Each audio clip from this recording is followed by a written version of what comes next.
録よろしくお願いします。Genius is defined as exceptional intellectual or creative ability. So by that definition, Stephen Hawking was a genius. But how many of us would keep going after being told we only had a few years to live?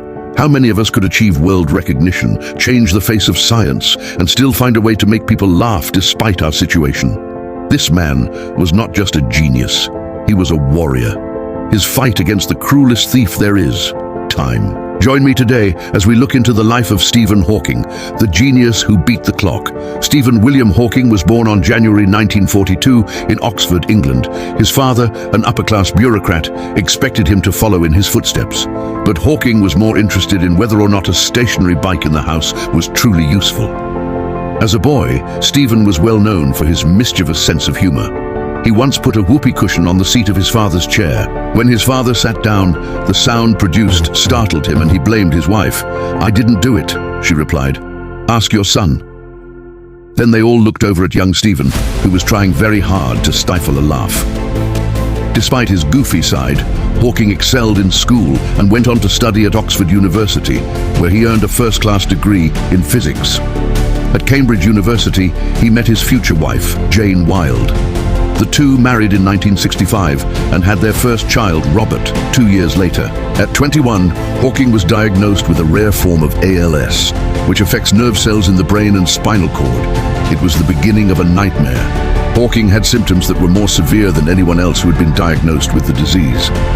Doctors gave him only a few years to live. At age 27, when his condition worsened, Hawking became depressed and started drinking heavily. His own body seemed to be betraying him while he struggled to come to terms with his fate. He felt abandoned by everyone except for his wife, who was pregnant with their second child. Feeling useless, Hawking stopped working.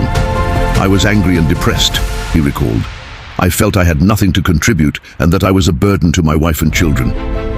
At this point, he thought about ending his life.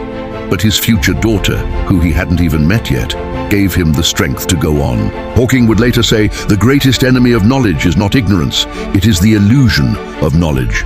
And nowhere is this more apparent than in the story of Stephen Hawking.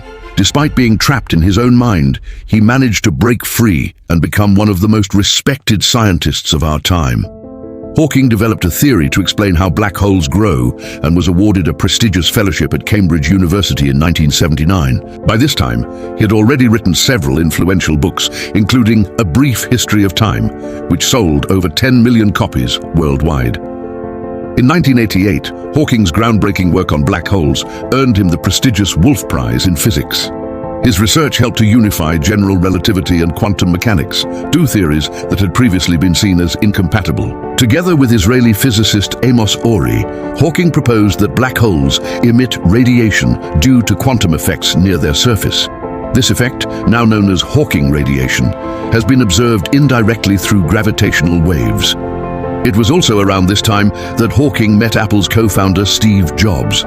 Jobs was so impressed by Hawking's work that he funded the development of a computer system that would allow the scientists to communicate more easily. This invention eventually led to the creation of the modern-day voice synthesizer that allows Hawking to talk to us.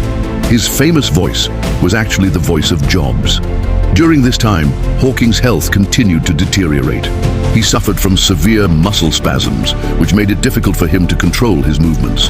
In 1993, he developed pneumonia and had to be placed in a coma. While his doctors worked tirelessly to save his life, Hawking's wife Jane stayed by his bedside day and night, refusing to leave until he woke up. The scientist recovered, but was forced to use a wheelchair full-time and was completely dependent on others for all of his needs. His condition continued to worsen, and by 2008, Hawking was unable to speak without the aid of his computer. Despite these challenges, Hawking continued to work, publishing papers and giving lectures around the world. In 2012, he appeared on The Big Bang Theory as himself and provided the voice for an animated version of himself in Futurama. He also continued his relationship with Apple, helping them develop new technology that would allow him to communicate more easily.